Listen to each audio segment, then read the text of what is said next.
欢迎观看意想不到的中文词源系列视频。出洋相是闹笑话、当众出丑的意思，可是你知道它背后的典故吗？本期我们将一起探究这个词的起源及其演变过程。清朝光绪年间实施了一次对外开放政策，这掀起了中国有史以来首次大规模的出国浪潮。大臣们争先恐后想要去国外看看。由于长期闭关锁国的影响，这些大臣们傲慢无知、见识短浅，一走出国门就容易原形毕露。当时的直隶总督兼北洋使节李鸿章就是一个典型的例子。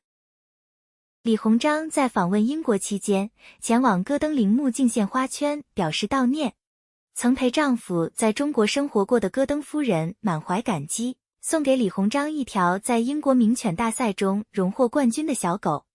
等李鸿章归国后，给戈登夫人寄了一封感谢信，上面写道：所赏真味，朵颐有幸。原来李鸿章把这条狗烹煮后吃了。此信在英国报纸刊出，一时传为笑谈。民间还有很多类似事件的记载，于是人们将这些在国外工作的官员的丢人现眼称为出洋相。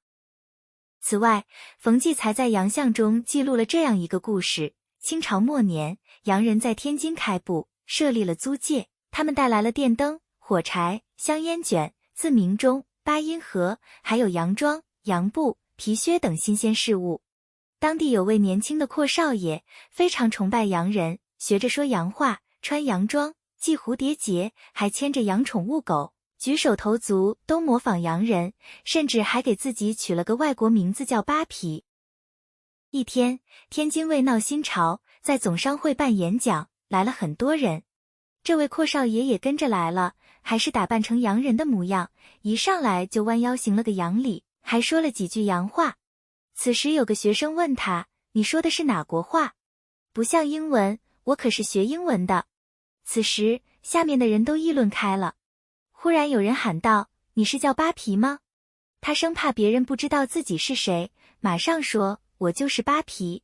下边又有人问：你爹是谁？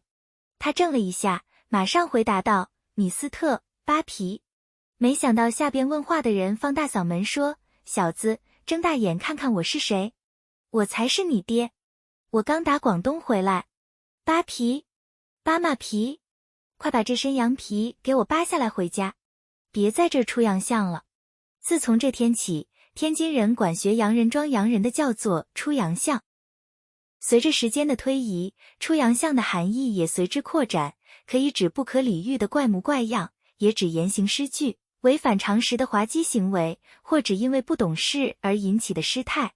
在公共场合，我们可能会由于过度紧张导致满脸通红，一时间说不出话来，或者在登台表演的时候突然水平发挥失常，再或者由于不懂当地习俗而犯了禁忌，这些情况都可以称作出洋相。